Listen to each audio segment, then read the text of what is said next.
The Warning Protocol. The bridge of the Karathi dreadnought Shadow of Victory hummed with the quiet efficiency of a predator stalking its prey. Fleet Commander Thexvar stood before the massive viewing portal, his 6 arms crossed behind his back, watching the small blue world grow larger in the distance. Sol 3, the humans called it Earth. Another primitive world about to learn the price of independence in a galaxy ruled by the Karathi Empire. Behind him, the 10th Fleet spread across space like a constellation of death. 150 warships, each one a monument to Karathi military supremacy.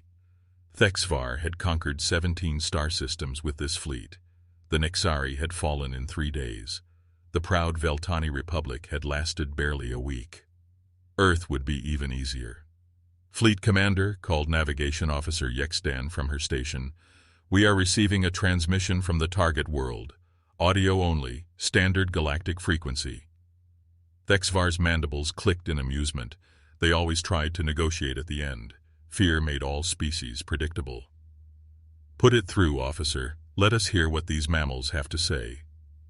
A clear, calm voice filled the bridge. It spoke in perfect Karathi, without tremor or desperation. "Karathi 10th Fleet, this is Captain Elena Vasquez of the Human Defense Coalition. You have entered our star system with hostile intent. You are hereby ordered to withdraw all vessels beyond the heliopause within 48 hours. This is your only warning." Silence stretched across the bridge for several heartbeats.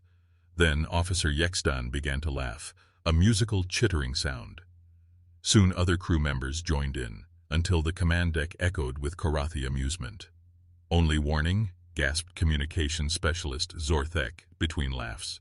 "Commander, these humans possess even less intelligence than our preliminary report suggested. They speak as though they could threaten the 10th Fleet." Thexvar raised one clawed hand for silence. His tactical mind was already analyzing what he had heard. The human had spoken without fear, without the pleading tone he had come to expect from doomed species. That was unusual. Most civilizations begged for mercy when faced with Karathi might. "Open a return channel," he ordered. The communications officer nodded. "Channel open, Fleet Commander." Thexvar stepped forward, his massive 8-foot frame casting long shadows across the bridge. "Human Captain Vasquez, I am Fleet Commander Thexvar of the Karathi 10th Fleet, conqueror of the Nexari worlds, destroyer of the Veltani Republic. Your planet will surrender immediately, or we will demonstrate why the Empire rules 600 star systems." The response came without hesitation, delivered in the same calm professional tone. "Fleet Commander Thexvar, your reputation precedes you. We are familiar with your victories over the Nexari and Veltani forces. However, you will find Earth to be a different kind of challenge. You have 47 hours and 32 minutes remaining." The transmission ended abruptly. Officer Yexdan's laughter died away. "Sir, should we begin the assault immediately? These humans clearly require education in proper respect." Thexvar studied the tactical display hovering before his command station. The human fleet was pathetically small, maybe 60 vessels, all using primitive fusion drives and kinetic projectiles. Their largest ship was barely 1/8 the size of his smallest cruiser, yet something about Captain Vasquez's tone troubled him. "Negative," he decided. "We will honor their request for time. Let them spend these hours contemplating their fate. It will make the conquest more satisfying." But as the hours passed, Earth showed no signs of mounting terror, no additional surrender offers arrived, no desperate attempts at negotiation. The human ships maintained their defensive positions around their homeworld with mechanical precision. Thexvar called up the intelligence files on humanity, a remarkably young species, barely 12,000 years of recorded history. They had achieved faster-than-light travel only 4 centuries ago. Their technology lagged behind galactic standards by several generations. They had never conquered another world, never built an interstellar empire. By every logical measure, they should be easy prey. Yet they had issued an ultimatum with the confidence of equals. On the second day, with 18 hours remaining, Thexvar ordered a reconnaissance probe of Earth's outer defenses.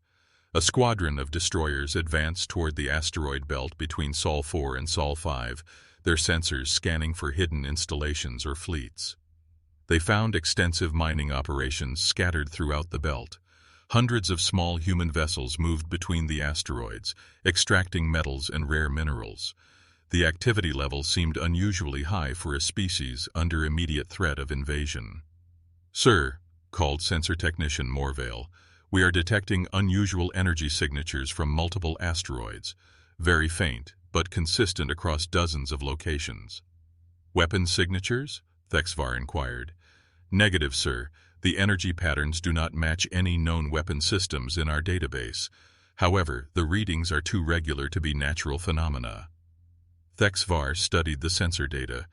The humans were definitely concealing something in the asteroid belt. But what could it possibly be? Additional ships, secret bases. Whatever they were hiding, it could not threaten a fleet of Karathi dreadnoughts. With 6 hours remaining before the deadline, he received a priority transmission from Karathi High Command. The hologram of Supreme Admiral Kethvar materialized on the bridge, his ancient features scarred by 1,000 battles. "Thexvar, why have you not begun the assault? Earth should be burning by ice. Now." "The humans requested 48 hours, Supreme Admiral. I thought it prudent to allow them time to consider surrender." Kethvar's eyes narrowed to glowing slits. "You gave insects time to contemplate? They are primitives, nothing more. Crush them immediately." "Of course, Supreme Admiral. The assault begins when their deadline expires." The hologram flickered out, leaving Thexvar alone with his concerns. In 25 years of conquest, he had learned to trust his instincts. Something felt fundamentally wrong about this situation. As the final hour approached, he addressed his fleet. "Warriors of the Empire, in 60 minutes, we begin the conquest of Earth. These humans believe their pathetic defenses can protect them. They will learn why the galaxy fears Karathi might. Prepare for battle." A chorus of war cries echoed across the communication channels. His captains hungered for glory, eager for another easy victory to add to their service records. But as the minutes ticked away, Thexvar found himself thinking about Captain Vasquez's voice. She had sounded prepared, not resigned to defeat, but ready for something specific. It reminded him of the tone he himself used before springing a trap on enemy forces. What trap could humans possibly set for the Karathi 10th Fleet? The countdown reached 0. Thexvar opened channels to all ships. "The deadline has passed. Begin the advance. All vessels assume attack formation. Target their fleet first, then orbital installations. Show no mercy." The 10th Fleet surged forward like a tide of metal and death. 150 warships, their weapons charging, their crews thirsting for battle. Earth hung before them like a blue marble waiting to be claimed. On the main screen, a final transmission arrived from the human captain. Vasquez's face appeared this time, calm and resolute. She wore a simple blue uniform with silver insignia on her collar. Behind her, Thexvar could see other humans working at their stations with the same unshaken composure. "Fleet Commander Thexvar, you were warned. What happens in the next few minutes is entirely your responsibility. We take no pleasure in what must be done." The screen went dark. For the first time in his military career, Thexvar felt genuine uncertainty, but it was too late for second thoughts now. The fleet was committed to attack. Whatever the humans thought they could accomplish, they would soon discover the price of defying the Karathi Empire. The great ships of the 10th Fleet sailed toward Earth, carrying the doom of worlds in their weapon bays. Behind them, in the asteroid belt they had just passed, strange energies pulsed in patterns that would have terrified them if they had understood their true meaning. The trap was set. Soon, one side would pay the ultimate price for their miscalculations. The reckoning dawned. The Karathi 10th Fleet moved through space like a swarm of mechanical predators. Fleet Commander Thexvar watched from his command throne as Earth grew larger on the main screen. The human defensive formation looked even more inadequate up close. "Contact in 20 minutes, Fleet Commander," reported Navigation Officer Yexdan. "Enemy fleet maintaining standard defensive positions around their homeworld." Thexvar studied the tactical display. The humans had arranged their ships in a classical defensive shell around Earth. It was a textbook formation, the kind taught at every military academy across the galaxy.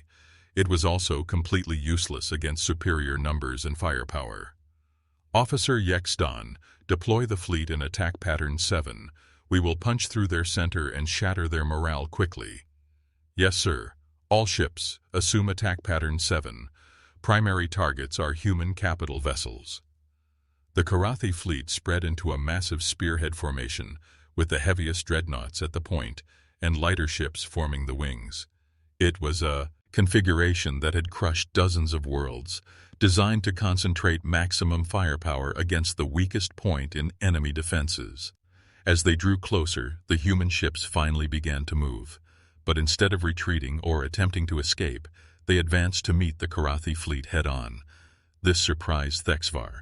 Most species tried to delay the inevitable, fighting delaying actions while praying for divine intervention. Sir, the humans are broadcasting something, called communications specialist Zorthek. Put it through. Captain Vasquez's voice filled the bridge once more. All human vessels, this is Captain Vasquez. Remember, our primary objective is intelligence gathering.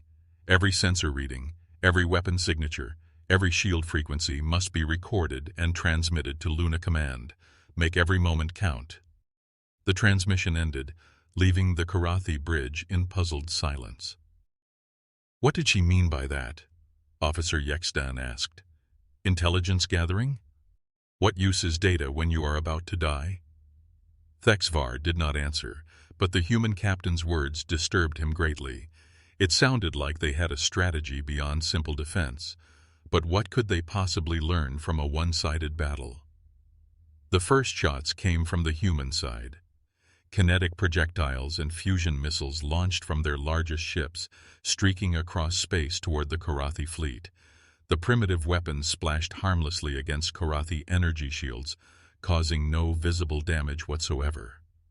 Return fire, Thexvar ordered. Show them the difference between their toys and real weapons. Plasma beams lanced out from the Karathi ships, each one carrying enough energy to vaporize a small city. The human shields flickered and failed under the devastating assault. 4 human destroyers died in the first volley, their hulls torn apart by forces they could not resist. But something extraordinary happened as each human ship was destroyed. In their final moments, they transmitted massive data packets back toward Earth's moon. Thexvar could see the transmission spikes on his sensor displays. "What are they sending?" he demanded. Sensor technician Morvale worked frantically at his station. "Sir, they are transmitting detailed scans of our weapons, shields, and ship configurations. Every time we fire, they record the energy signatures and beam them to Luna Command." Why would they waste their final moments on intelligence gathering? Before anyone could speculate, the second wave of human ships attacked. These were smaller vessels, frigates and corvettes that could not possibly threaten Karathi capital ships. They came in fast and close, their sensors operating at maximum power. The Karathi point defense systems cut them down like wheat before a scythe.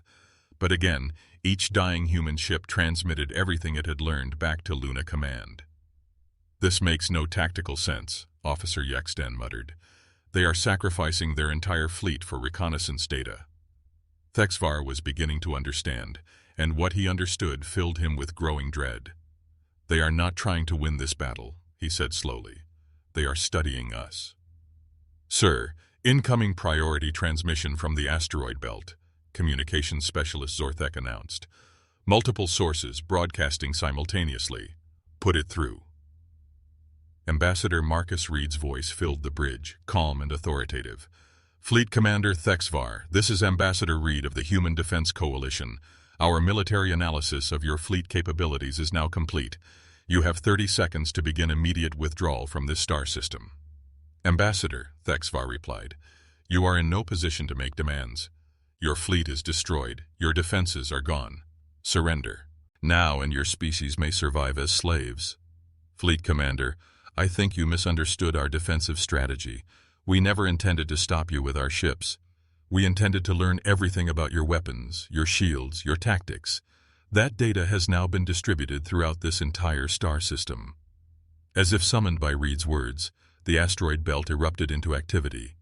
What Thexvar had dismissed as simple mining operations revealed their true nature. Hundreds of asteroids began moving, their surfaces opening to reveal massive weapon batteries. "By the void," whispered sensor technician Morvale. "Sir, they have turned the entire asteroid belt into a weapons platform. Every major asteroid has been hollowed out and fitted with military-grade systems." The humans had not been mining the asteroids. They had been converting them into the largest defensive network in galactic history. Thousands of weapon platforms, each one protected by kilometers of solid rock, each one now armed with the precise frequencies needed to penetrate Karathi shields. "Evasive maneuvers," Thexvar shouted. "All ships, scatter pattern 9, emergency jump to hyperspace." But it was too late. The asteroid belt had surrounded them during their approach, and now it revealed itself as humanity's true masterpiece. Focused particle beams lanced out from hundreds of positions simultaneously. These were not the primitive weapons they had faced before. These were precision instruments, calibrated specifically to defeat Karathi defenses. The first salvo cut through the 10th Fleet like fire through paper.